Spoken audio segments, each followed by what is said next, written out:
Bom dia, irmãos. Bom dia, irmãos. Você está acordado, irmão? Irmão, você dá graças a Deus, irmão, porque você é crente, hein? Porque se fosse os católicos, já estariam levantando de pé bem mais cedo, porque eu já vi os católicos mais cedo na rua, viu, irmão? Glória a Deus por isso. Feliz Páscoa, querido. Feliz Páscoa. Dá feliz Páscoa pro seu irmão aí. Feliz Páscoa.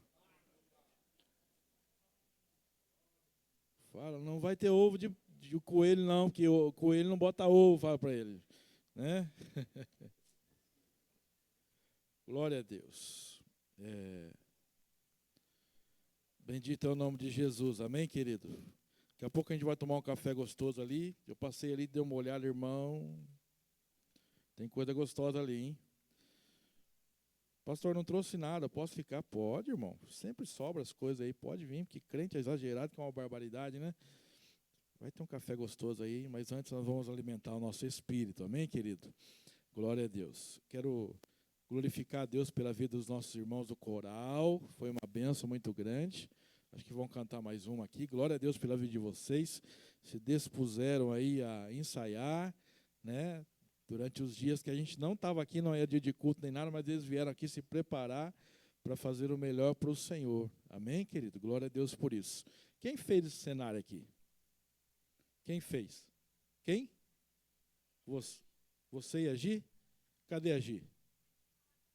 Está lá com as kids. Deus abençoe, deixa eu dar uma olhada. Eu tenho até luz aqui dentro, irmão. Olha onde o sol está batendo. Você está vendo isso, irmão? Irmão, está vazio. Está vazio. Eu vou te dar um negócio aqui, ó. O lenço está dobrado, o lençol está dobrado também. Sabe o que significa, irmão?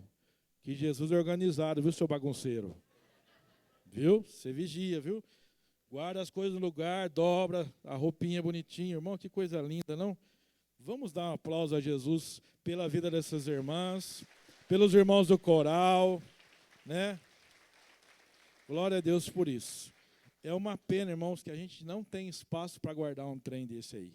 É muito bonito, mas depois de um tempo não sei o que nós vamos fazer, né? Porque, infelizmente, a gente sofre com a falta de espaço ainda, mas Deus já nos deu um lugar para a gente usar bastante. Vai ter um lugar só para cenografia.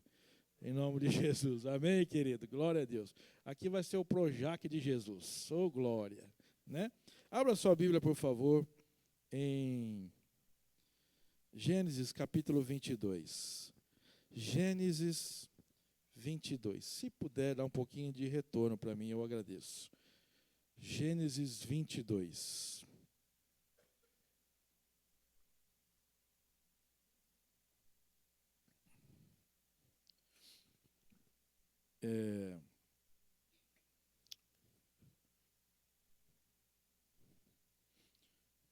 Eu me lembro,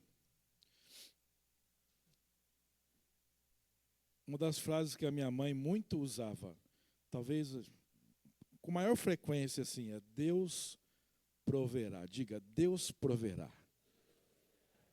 Sempre ela falava isso. Sempre quando tinha um desafio, sempre quando faltava alguma coisa, sempre quando ainda precisava resolver algo, ela falava assim, Deus proverá. Comigo, com a gente lá em casa, com os irmãos da igreja, com as pessoas que não eram de Jesus ainda, ela falava, Deus proverá. Sexta-feira a gente foi dar um rolê com a família, fomos num rancho de um colega nosso ali na represa de Barra Bonita, e passamos o dia lá. E na volta, falando com a Renata, já era noite, de algumas coisas que nós precisávamos fazer, resolver, que tínhamos de recurso para isso. E ela disse assim, Deus proverá. E na hora eu lembrei da minha mãe, porque minha mãe sempre falava isso. Eu estava orando a respeito do que falar aqui nesta manhã, porque é um grande desafio, uma grande responsabilidade.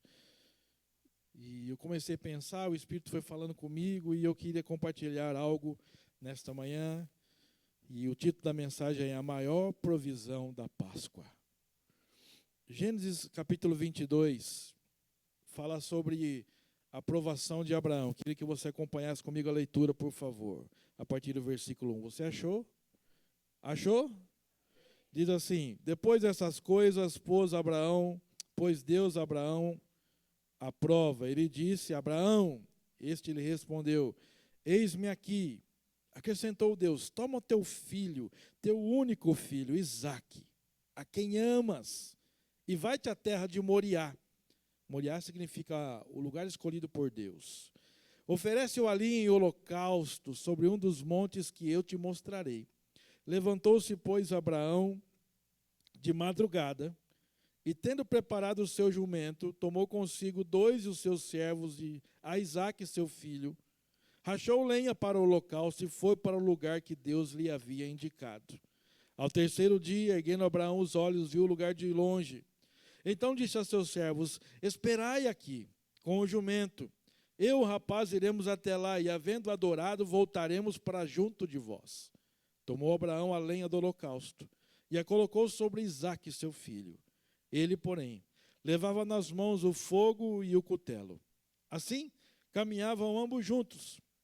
Quando Isaque disse a Abraão, seu pai: meu pai, respondeu Abraão: eis-me aqui, meu filho. Respondeu-lhe Isaque: eis o fogo e a lenha, mas onde está o cordeiro para o holocausto? Qual foi a pergunta de Isaque? Onde está o cordeiro para o holocausto?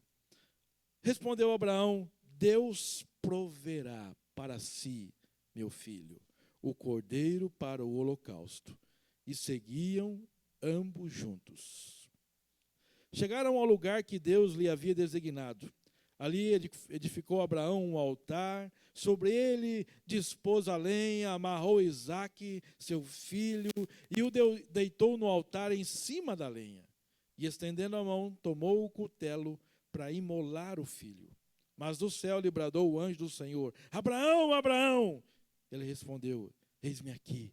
Então lhe disse: não estendas a mão sobre o rapaz e nada lhe faças, pois agora sei que temes a Deus, porquanto não me negaste o filho, o teu único filho. Tendo Abraão erguido os olhos, viu atrás de si um carneiro preso pelos chifres entre os arbustos. Tomou Abraão o carneiro e o ofereceu em holocausto em lugar de seu filho. E pôs Abraão por nome aquele lugar: o Senhor proverá. Daí dizer-se até o dia de hoje: no monte do Senhor se proverá. Até aqui. Você sabe a história de Abraão? Abraão é conhecido como o pai da fé. Deus o chamou com uma certa idade, ele temia o Senhor, andava com o Senhor, mas chegou uma certa ocasião que Deus o chama e começa a lhe fazer promessas.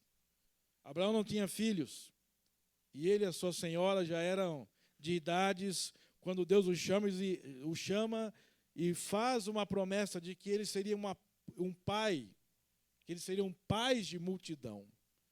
Né? E começa toda aquela história que você conhece, Abraão meio que sem entender nada, Sara pior ainda, dando risada, achando que Deus estava contando uma piada, porque como pode um casal de velhos gerar alguma coisa?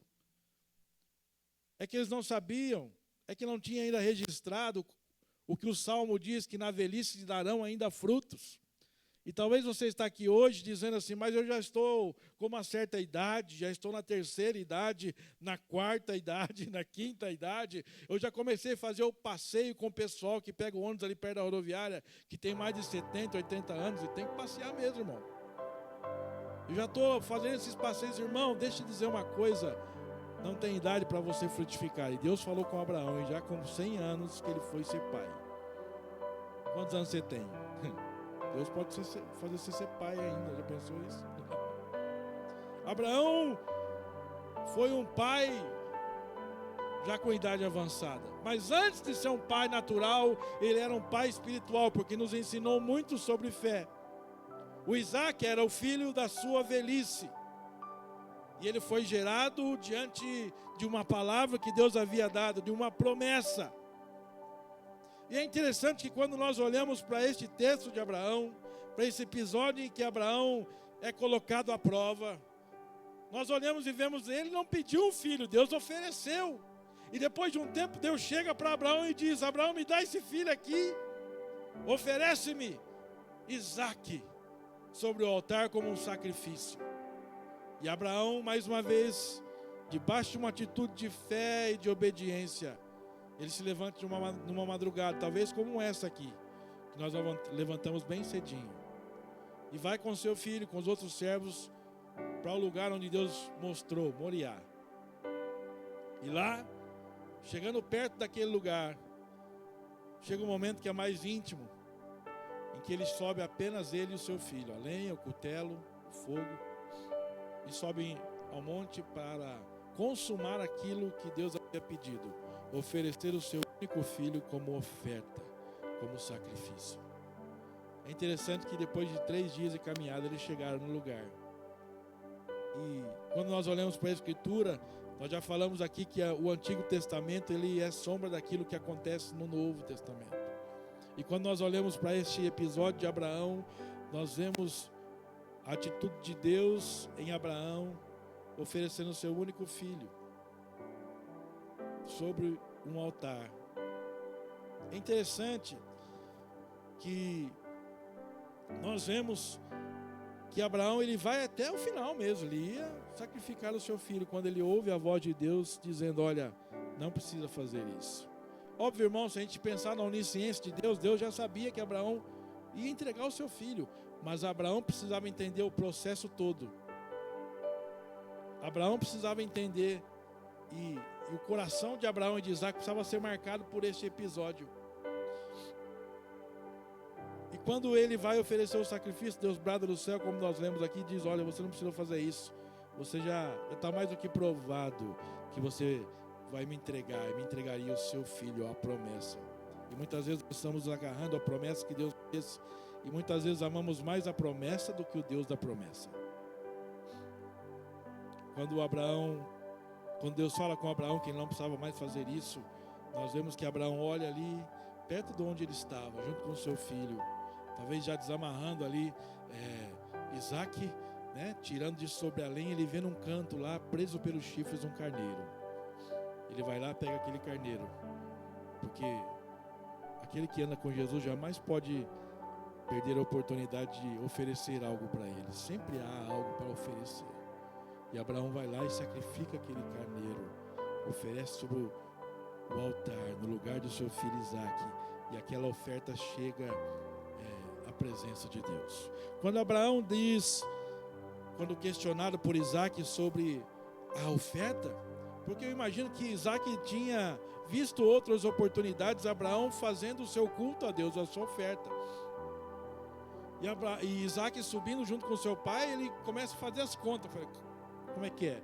Tem o fogo, tem o cutelo, né? Tem a lenha, tá faltando alguma coisa, não fecha, cara. Tem fogo, cutelo, lenha, fogo, cutelo. Ele não estava entendendo. Ele, quando questiona Abraão, seu pai, sobre isso, Abraão diz, Deus proverá. A palavra proverá, eu estava pensando como explicar isso, talvez se encaixe desta forma. A palavra prover está relacionada à visão, a ver. Então, Deus vê, Deus provê, ou seja, Ele vê de maneira antecipada, Ele vê como que já se preparando, Ele vê antes, Ele vê como atitude proativa de resolver. E foi isso que aconteceu aqui, porque Isaac não seria mais sacrificado e Deus realmente proveu algo que aconteceria, uma oferta, e ali estava um cordeiro substitutivo, um cordeiro que foi entregue no lugar, um cordeiro que pagou o preço, um cordeiro que pagou o preço pela minha vida e pela sua. Alguém para dizer glória a Deus? Irmão, está tudo bem, porque o Senhor vai ser abençoado em nome de Jesus, o Senhor vai tocá-lo, amém? Está só passando mal, o Senhor está com ele, em nome de Jesus. Fique em oração, querido, amém? Fique atento, amém? Glória a Deus, acalma o seu coração, tá bom? O Senhor Jesus está cuidando. Deus proverá, sempre há oportunidade de Deus prover, de Deus fazer, de Deus mexer, de Deus conduzir, de Deus proporcionar, sempre. Agora, 430 anos depois, mais ou menos, nós vemos a história de Moisés. Abra sua Bíblia em Êxodo, vai ali Gênesis, No livro vizinho de Êxodo, capítulo 12, por favor. Êxodo 12.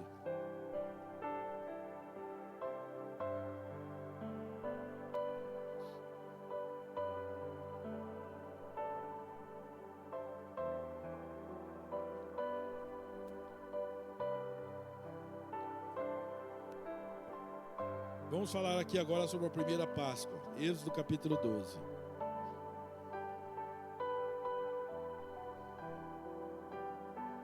Achou? Diz assim: disse o Senhor a Moisés, a partir do versículo 1, tá? E a Arão na terra do Egito: este mesmo será o principal dos meses, será o primeiro mês do ano. Falai a toda a congregação de Israel, dizendo: aos 10 deste mês, cada um tomará para si um cordeiro, segundo a casa dos pais, um cordeiro para cada família. Está comigo? Mas se a família for pequena para um cordeiro, então convidará ele o seu vizinho mais próximo, conforme o número das almas. Conforme que cada um puder comer, por aí calculareis quanto bastem para o cordeiro. Ei, alô. O cordeiro será sem defeito, macho de 1 ano. Podereis tomar um cordeiro ou um cabrito. E o guardareis até o 14º dia deste mês, e todo o ajuntamento da congregação de Israel o imolará no crepúsculo da tarde. Tomarão do sangue, o porão em ambas as ombreiras e na verga da porta. Onde é a ombreira e a verga da porta? Na junção dos batentes, sabe lá em cima? Então, o que sobe, o de cima e o que desce. Ou o que sobe também, depende da visão, né? Nas vergas, na junção, tá? Nas casas em que comerem. Então eles deveriam imolar o cordeiro, pegar deste sangue e passar nas vergas da porta. Vão entender o porquê. Naquela noite comerão a carne assada no fogo, com pães asmos e ervas amargas a comerão. Não comereis do animal nada cru, nem cozido em água, porém assado ao fogo, a cabeça, as pernas e a fessura. Nada deixareis dele até pela manhã, o que porém ficar até pela manhã, queimá-lo-eis. Desta maneira o comereis. Qual que é a forma de comer o cordeiro? Deus estava dizendo: lombos cingidos, sandálias nos pés e cajado na mão. Comê-lo-eis à pressa. É a Páscoa do Senhor. Por que eles deveriam fazer isso? Só para a gente entender. O povo, presta atenção, não fecha ainda.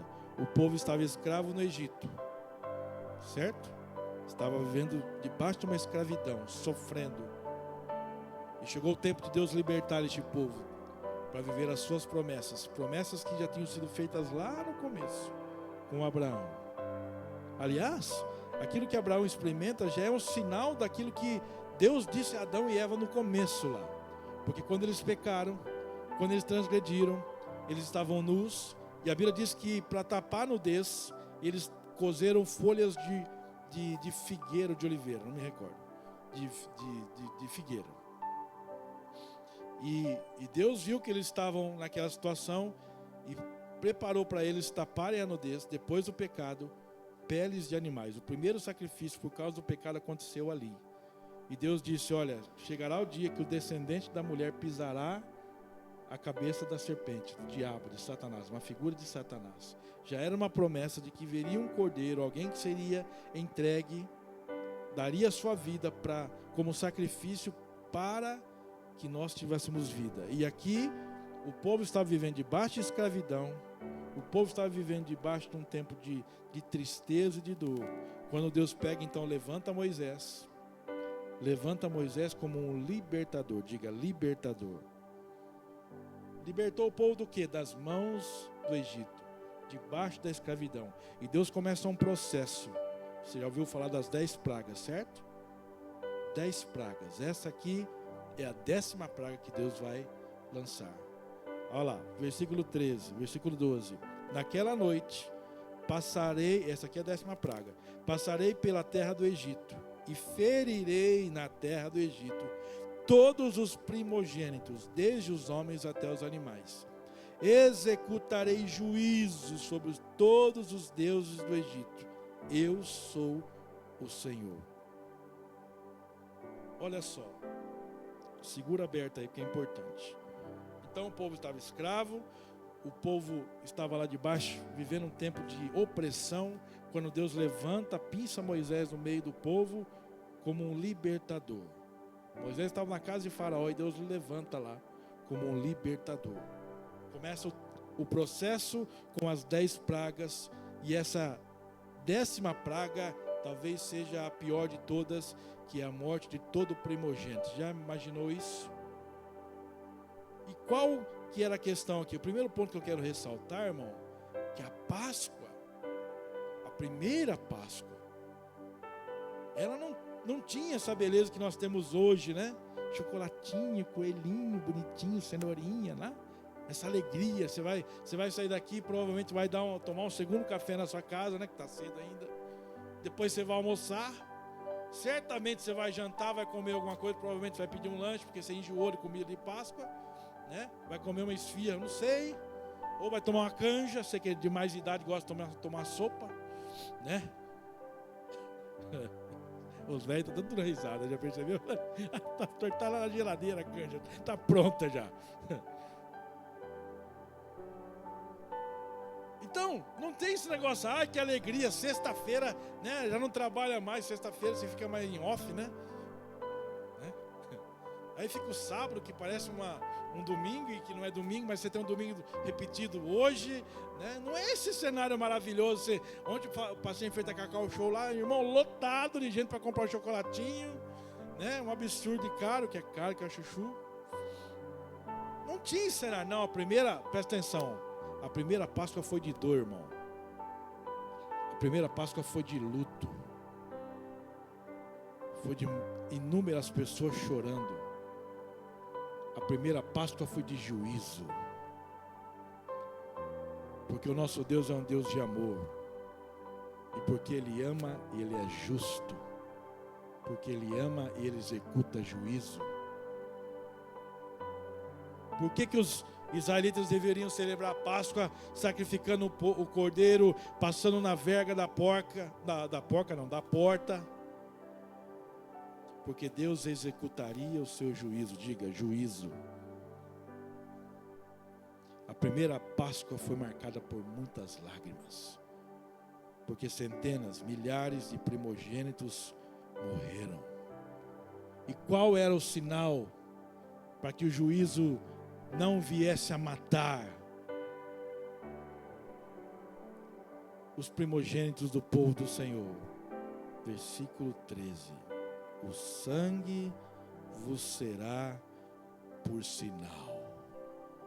O sangue vos será por sinal nas casas em que estiverdes. Quando eu vir o sangue, passarei por vós. E não haverá entre vós praga destruidora, quando eu ferir a terra do Egito. A primeira Páscoa foi marcada por juízo. Versículo 12 diz: ferirei a terra do Egito. Na terra do Egito, todos os primogênitos, todos eles morreram. Deus matou. E ele diz: desde os homens até os animais. Ele diz no 12: executarei juízo sobre todos os deuses do Egito. Eu sou o Senhor. Eu queria te lembrar que Ele é Senhor ainda hoje, viu, querido? Ele é Senhor, Ele é juiz, Ele é justo. A primeira Páscoa foi marcada por tristeza, por dor. Eu imagino que o povo de Deus, embora tivesse sido poupado por causa do sangue do Cordeiro, eles também sentiram, porque eles estavam lá, junto com os egípcios. Estavam lá, já, a Bíblia diz que era difícil até de tirar o costume que eles já tinham, tamanha era a ambiência que eles tinham com o povo do Egito. Estavam familiarizados já com o povo do Egito. Eu imagino que eles sentiram. Imagina eles conversando, lembra do fulano? Morreu. Lembra lá do filho da filha do filho do fulano e da fulana? Morreu. Tristeza, um ambiente de dor, por causa do pecado, da desobediência, porque os inimigos do Senhor não seguiam ao Senhor, porque eles serviam a outros deuses. E tudo aquilo que nos afasta de Deus nos condena. Porque o afastamento de Deus é morte. Romanos 6:23, porque o salário do pecado é a morte. Há um pagamento para o pecado. Sabia? O pecado não fica sem pagamento. O salário do pecado é a morte. O salário do pecado é a morte. E nós estávamos condenados à morte. Assim como Isaac, nós deveríamos ser colocados sobre o altar e sacrificados. Aqueles que não tivessem lá na porta o sinal do sangue seriam mortos, os primogênitos. Por quê? Porque Deus é justo. Sim, é verdade aquilo que nós dizemos, Deus ama o pecador, mas Deus abomina, Deus odeia o pecado. E não é brincadeira isso, irmãos. Deus abomina o pecado, Deus odeia o pecado. O sangue do Cordeiro será o sinal. Eu e você, nós precisamos do sangue do Cordeiro. Precisamos do sangue. A sua casa precisa ter o sangue do Cordeiro. Por quê? Porque senão é morte, irmão. Sem o sangue é só morte. Sem o sacrifício do Cordeiro é só morte. É só morte. Então, pastor, o que eu vou fazer? Vou sair daqui, vou lá no Rancho Fênix, que eles trabalham com venda de carne de cordeiro lá, e pedir para ele trazer um cordeiro para eu sacrificar, para passar no batente da porta que eu comprei lá. Não, querido. Hoje você e eu, nós não precisamos fazer isso. Olha o que diz João capítulo 1, vá lá, primeiro capítulo de João. Evangelho de João, capítulo 1.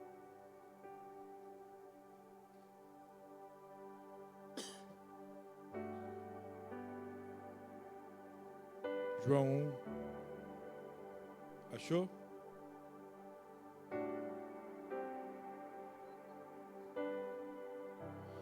Versículo 29. No dia seguinte, viu João a Jesus. Quem viu Jesus? Que João? João Batista, que vinha para ele e disse: eis o Cordeiro de Deus, que tira o pecado do mundo. O que João disse a respeito de Jesus? Eis o Cordeiro de Deus, que tira o pecado do mundo. E João continua: é este a favor de quem eu disse: após mim vem um varão que tem a primazia, porque já existia antes de mim. Eu mesmo não o conhecia, mas a fim de que ele fosse manifestado a Israel vim, por isso batizando com água. João Batista disse: olha, eu estou batizando com água, mas vem alguém que vai batizar vocês com fogo.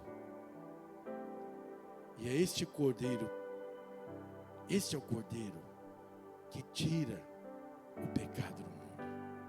João Batista disse: a vida, o ministério de Jesus apontam para a redenção. A vida e o ministério de Jesus apontam para a salvação. A vida e o ministério de Jesus apontam para a Páscoa, para a passagem, para a transformação, para a nova vida. Porque Páscoa é passagem, Páscoa é a experiência de um novo tempo, a Páscoa é uma experiência de uma nova vida. Porque quando nós encontramos Jesus, nós passamos da morte para a vida. Alguém para dizer glória a Deus esta manhã? Vida nova. E assim, se alguém está em Cristo, é nova criatura. As coisas antigas já passaram, eis que se fizeram novas. As coisas estão sendo feitas novas todos os dias. Todos os dias, quando você desperta, quando você abre, arregala esse zoião na cama lá, Deus está dizendo: estou fazendo coisa nova na sua vida, meu filho. Estou fazendo coisa nova na sua vida, minha filha. Minhas misericórdias se renovaram sobre você nesta manhã, e as misericórdias são a causa de nós não sermos consumidos. Deus está fazendo coisa nova. Páscoa é coisa nova. Aquilo que nos condenaria, aquilo que nos mataria, através do sacrifício do Cordeiro de Deus, nós temos vida, nós temos a oportunidade de vivermos para Ele e expressarmos o seu bom perfume por onde passamos. Eis o Cordeiro de Deus. Eis o Cordeiro de Deus, eis o Cordeiro de Deus que tira o pecado do mundo. Sabe o que isso significa? Que Ele escolheu você para te amar, para se sacrificar pela sua vida. Ele escolheu você e disse: eu vou morrer no seu lugar. Você não precisa morrer naquela cruz. O Cordeiro será sacrificado no seu lugar. O Cordeiro que dá vida. O Cordeiro que foi morto. O Cordeiro que foi sacrificado, sem precisar. Porque Ele não tinha pecado, Ele não precisava morrer pelo seu pecado, mas Ele escolheu morrer por nós. No nosso lugar, o sacrifício substitutivo, no meu lugar, no seu lugar. A maior provisão da Páscoa é o Cordeiro sendo morto no meu e no seu lugar. Agora, um pouquinho mais para frente, Romanos capítulo 8. Depois de Atos. Capítulo 8 de Romanos.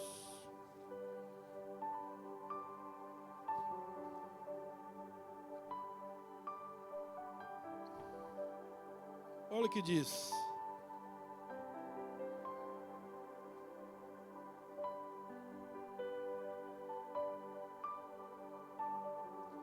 Versículo 31. Achou?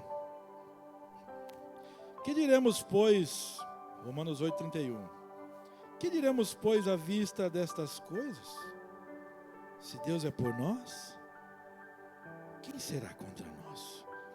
Aquele que não poupou o seu próprio filho, antes por todos nós o entregou, porventura não nos dará graciosamente com ele todas as coisas? Quem tentará acusação contra os eleitos de Deus? É Deus quem os justifica. Quem os condenará? É Cristo Jesus quem morreu, ou antes, quem ressuscitou, o qual está à direita de Deus e também intercede por nós. Quem nos separará do amor de Cristo? Será tribulação? Ou angústia? Ou perseguição? Ou fome? Ou nudez? Ou perigo? Ou espada? Como está escrito: por amor de ti, somos entregues à morte o dia todo. Fomos considerados como ovelhas para o matadouro. Em todas estas coisas, porém, somos mais que vencedores por meio daquele que nos amou. Porque eu estou bem certo de que nem a morte, nem a vida, nem os anjos, nem os principados, nem as coisas do presente, nem do porvir, nem os poderes, nem a altura, nem a profundidade, nem qualquer outra criatura poderá separar-nos do amor de Deus que está em Cristo Jesus, nosso Senhor. Alguém para dar um glória a Deus esta manhã?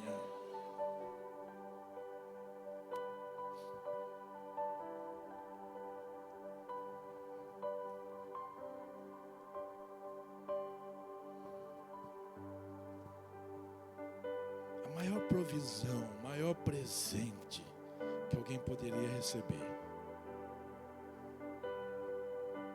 é a salvação. O maior presente que alguém poderia receber é uma vida novamente. E é isso que Jesus fez por nós. Porque a salvação é isso, você poder viver a sua vida de novo. Por quê? Porque se eu quiser ser salvo, teoricamente teria que ser entregue, só que o meu sacrifício ele não é suficiente. Então Jesus, ele veio e falou assim: deixa que eu vou assumir o lugar do Anderson, para que ele viva uma vida nova, uma vida que agrada ao Senhor, uma vida que glorifica ao Senhor. É isso, salvação é isso. Nós somos tirados de uma perdição, nós somos tirados de uma velha vida, nós somos tirados do Egito, nós fomos resgatados, como diz o apóstolo Paulo, de uma maneira fútil, vã de se viver, para uma nova vida. E é interessante que no versículo 31 ele diz, Paulo vai dizer assim: que diremos pois à vista dessas coisas? Se Deus é por nós, quem será contra nós? Nós saímos daquela condição de Deus ser contra nós, percebe? Porque o pecado, com o pecado em nós, Deus ele queria nos matar também. E quando Jesus ele se entrega naquela cruz, agora o Senhor, Deus, ele não olha mais para nós da maneira como ele olhava como antes de Jesus. Agora ele olha para nós sob a lente de Jesus. E antes de olhar para nós com o olhar de nos matar por causa do pecado, ele olha para nós agora com o olho de salvação, porque Jesus pagou o preço por nós. Agora ele olha para nós com desejo de nos dar vida. E antes de olhar para nós, ele passa pela lente de Jesus para nos salvar, para nos curar, para nos restaurar. E às vezes quando nós olhamos pessoas na rua, pessoas vivendo tantas coisas, fazendo tantas coisas, e muitas vezes nós nos indignamos: onde já se viu fazer isso? O Senhor Deus está olhando através de Jesus e amando aquela pessoa, assim como foi conosco. Agora o Deus que era contra nós, ele é a favor de nós. Deus é a favor de você, querido. Deus tem favor para você, querido. Deus tem graça para você.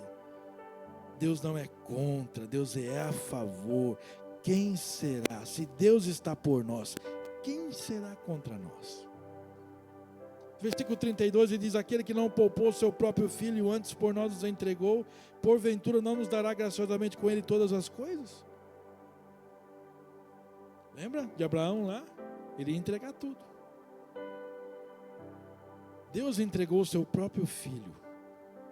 Eu queria te lembrar, meu irmão, se você tem a Jesus, você não precisa de mais nada, porque tudo vem com Jesus.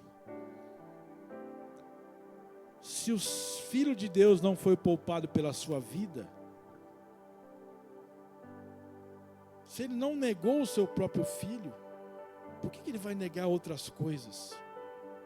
Tudo isso é secundário. O principal, o mais importante, você já recebeu: Cristo. O mais importante você já tem: Jesus. Ah, pastor, eu queria tanto fazer isso, queria tanto viajar, queria tanto... Irmão, deixa o Senhor acrescentar sobre a sua vida. Viva. Seja alegre, seja feliz, seja contente. Pare de ser ansioso, não é verdade? Que a gente vive uma ansiedade louca, querendo as coisas, eu vou fazer. Calma, irmão. Se ele não poupou o seu próprio filho, antes entregou, como é que ele não vai te abençoar com todas as outras coisas? Quantos abençoados temos aqui? Quantos abençoados de tudo nós temos aqui esta manhã? Diga glória a Deus, por favor. Terceira não. Versículo 33. Diz: quem intentará acusação contra os eleitos de Deus? É Deus quem os justifica. Você foi justificado, irmão. Você foi tornado justo. Você não é mais condenado. Por quê? Porque você está debaixo de justificação. Você é separado, santo, redimido, remido, comprado, lavado. Tudo isso por aquilo que Jesus fez na cruz por você, por mim. Eu fui justificado. 33, quem intentará acusação contra os eleitos de Deus? Se tem alguém te acusando, você pode ler esse versículo aqui, olha, é Deus quem me justifica, é Deus quem me justifica. Pastor, estão me caluniando, estão falando mal de mim, estão falando que não procede, irmão, relaxa. Deus é o teu justificador. Deixa falar. Se você tem a oportunidade de defender, se defenda. Se precisar, contrata advogado também, não tem problema. Mas eu vou te dizer uma coisa. Deus é o teu justificador. Versículo 34. Quem os condenará? É Cristo Jesus quem morreu, antes quem ressuscitou, o qual está à direita de Deus e também intercede por nós. Eu não sou condenado, porque eu experimento a morte. Na morte e ressurreição de Jesus, experimento salvação. Eu não estou mais condenado. Eu não vivo mais debaixo de condenação. Eu vivo debaixo de salvação. O que paira sobre mim agora é a salvação do Senhor. Isaías fala que Ele nos vestiu com vestes de salvação. No versículo 35... Quem nos separará do amor de Cristo? Será tribulação, angústia, ou perseguição, ou fome, ou nudez, ou perigo, ou espada. Não há mais separação. A gente fica preocupado com tantas coisas que podem acontecer. Mas deixa eu dizer uma coisa, você está em Jesus, você está sendo amado por Ele, nada vai te separar. Eu vou te dizer mais, no versículo 36, ele fala assim: por amor de Ti somos entregues à morte o dia todo, fomos considerados como ovelha para o matadouro, mesmo que você precise morrer. Mesmo, eu quero viver, eu gosto de viver, irmão. Verdade, eu gosto de viver. Mas se for preciso morrer, tudo bem. Eu não quero morrer, não. Fico vendo, né, que a senha está chamando aí, falei, Senhor, é bom a eternidade, né? Viver com Jesus é bom, mas eu tenho uns planos, propósitos aqui, né, Pai, né? Ajuda aí, Jesus. Às vezes, chama uma senha aí, você fala, será que é preferencial isso aí? Não está entendendo, né? Você fica bravo quando lá no banco, lá nos lugares que vai, tem preferencial, né? Mas depois chama os preferenciais na sua frente, você fica, né? Jesus, espera um pouquinho aí. Paulo vai dizer, ainda que eu for entregue, se eu tiver que morrer, e se eu tiver que morrer? E se você tiver que morrer?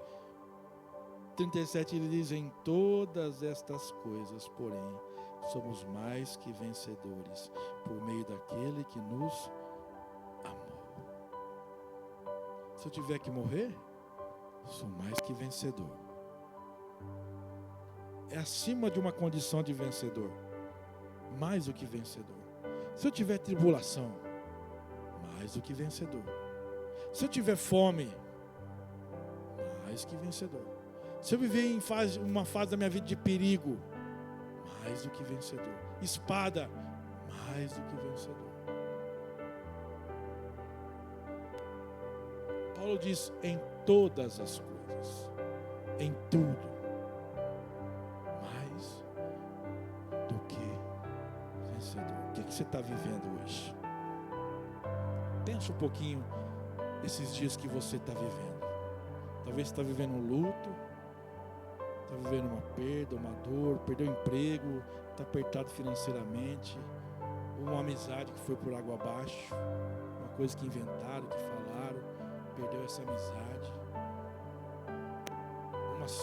uma instabilidade que você está vivendo emocional, talvez está vivendo um momento de tristeza muito grande, de apatia. Irmão, em nome de Jesus, lembre-se da palavra do Senhor, mais do que vencedor. Não há nada que possa me separar deste amor. Por mais difícil, por mais doloroso que possa ser essa enfermidade, essa síndrome, você é amado, você é amada, e você é mais do que vencedor, mais do que vencedora. Não estou falando isso para te agradar, Não estou falando isso como uma teoria do triunfalismo, uma teologia do triunfalismo. Não, eu estou dizendo que a cruz fez isso por nós. É a Bíblia que está dizendo. E vou te dizer mais uma vez, se você morrer e tiver que morrer, na morte você é mais do que vencedor. Eu quero concluir com Apocalipse. O sacrifício do Cordeiro nos trouxe tudo isso, todos esses benefícios, todas essas bênçãos. Apocalipse capítulo 5.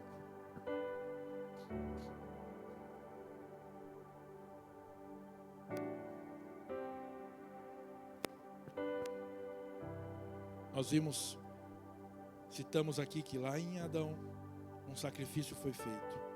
Com o pai da fé, Abraão, um carneiro, um cordeiro, ele foi sacrificado.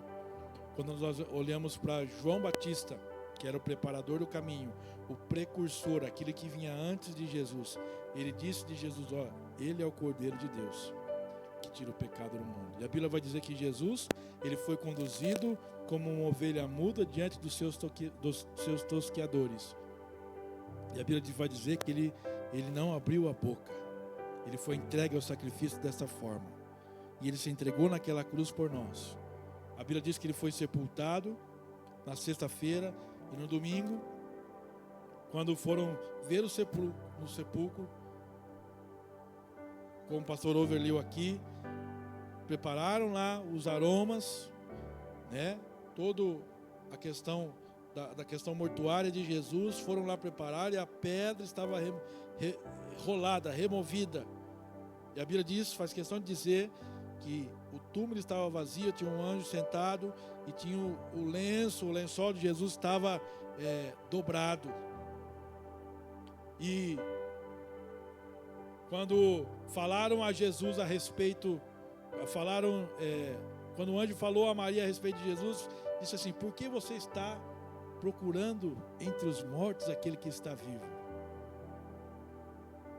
Por quê? Porque Jesus foi entregue e ao terceiro dia, sexta, sábado e domingo, ao terceiro dia ele ressuscitou. A morte de Jesus toca em 3 dias, sexta, sábado e domingo.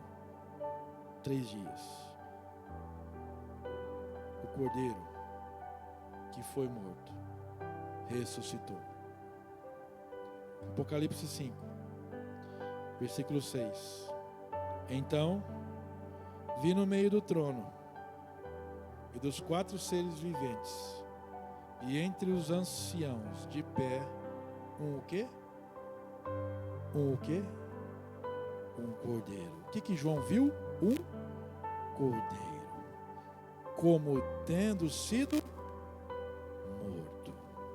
Ele tinha 7 chifres, bem como 7 olhos.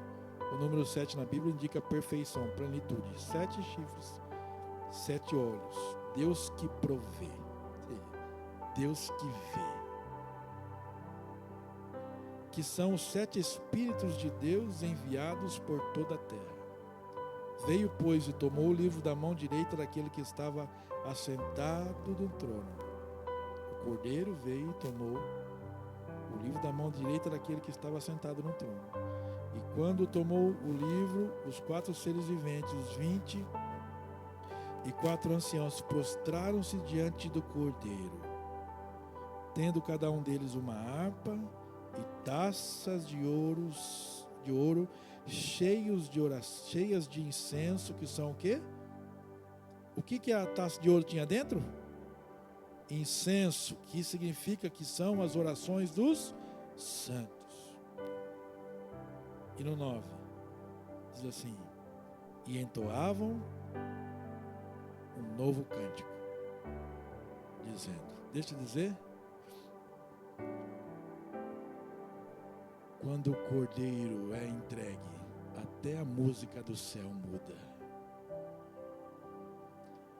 Teve música nova no céu quando o Cordeiro se manifestou. Aleluia. E entoavam um novo cântico, dizendo: digno és de tomar o livro e de abrir-lhe os selos, porque foste morto. Porque foste morto. E com teu sangue compraste para Deus. Você não foi comprado para qualquer coisa não, irmão. Você não foi comprado para deixar um depósito esquecido na prateleira. Você foi comprado para Ele. Você é para Ele, é para Deus.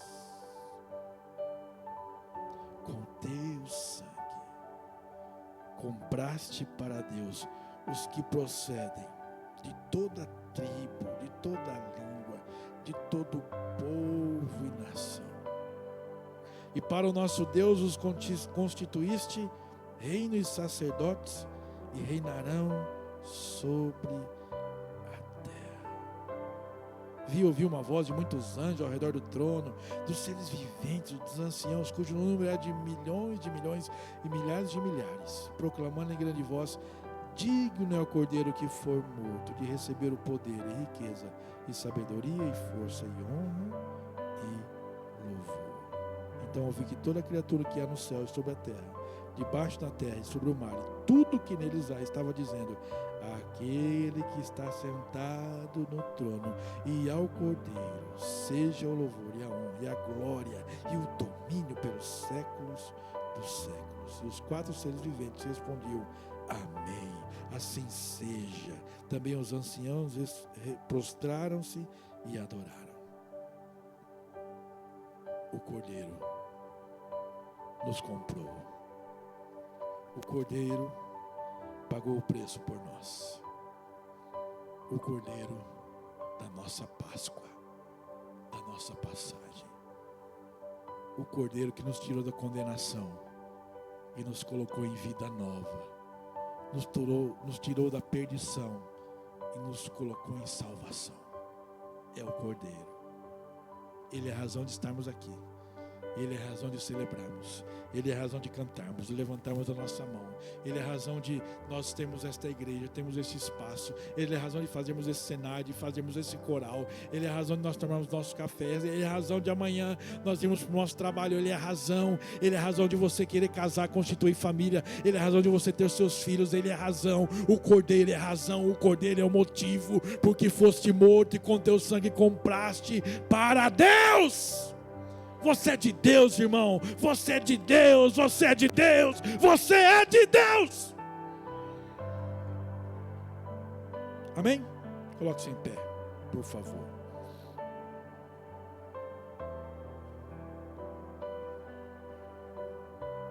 Jesus Cristo é o maior presente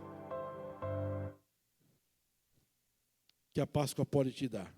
Talvez, como eu vi ontem, a pessoa, um parente comprou um ovo de R$1.700. Irmão, o que é um ovo de R$1.700 diante do Cordeiro que foi morto pela minha e pela sua vida, irmão? Deixe esse ovo para lá, eu quero saber do Cordeiro de Deus, irmão. Que me santifica, que me lava, que me perdoa. Que quando eu ajoelho e oro, o Senhor me perdoa porque eu pisei na bola, pequei, Ele diz: está perdoado, o sangue do Cordeiro está sobre a sua vida, aleluia. Quando eu me ajoelho, quando eu vou orar, Ele me responde, Ele me ouve. Quando Ele recolhe as minhas lágrimas, é o Cordeiro. Feche os seus olhos. Eu queria que você desse graças ao Cordeiro. Que você fizesse como nós lemos aqui em Apocalipse, tem um cântico novo no céu. Ah, querido, até a música muda quando o Cordeiro ele é apresentado, ele é sacrificado.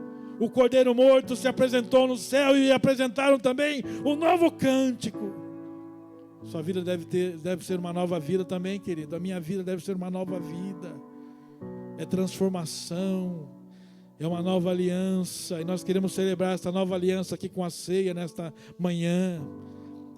A ceia, ela é um sinal da nova aliança no sangue de Jesus. Senhor, nós te agradecemos nesta manhã. Senhor, nós te louvamos nesta manhã pelo sacrifício bendito do Cordeiro. Nós te damos graças esta manhã pela sua fidelidade, pelo seu amor, Jesus, sobre a nossa vida, pelo teu sacrifício único, santo e verdadeiro. Nós te damos graças esta manhã, Pai Santo, porque o seu sangue bendito, preciosíssimo, foi derramado por nós naquela cruz, e o Senhor nos comprou para Deus, para o Senhor. Nós somos do Senhor, nós pertencemos a Ele. O Espírito Santo está sobre nós como um selo de propriedade de Deus. Nós queremos te louvar esta manhã, Pai, pela sua fidelidade, pelo seu amor, pela sua graça sobre nós, em nome de Jesus, em nome de Jesus. Os irmãos da ceia, pode chegar, por favor.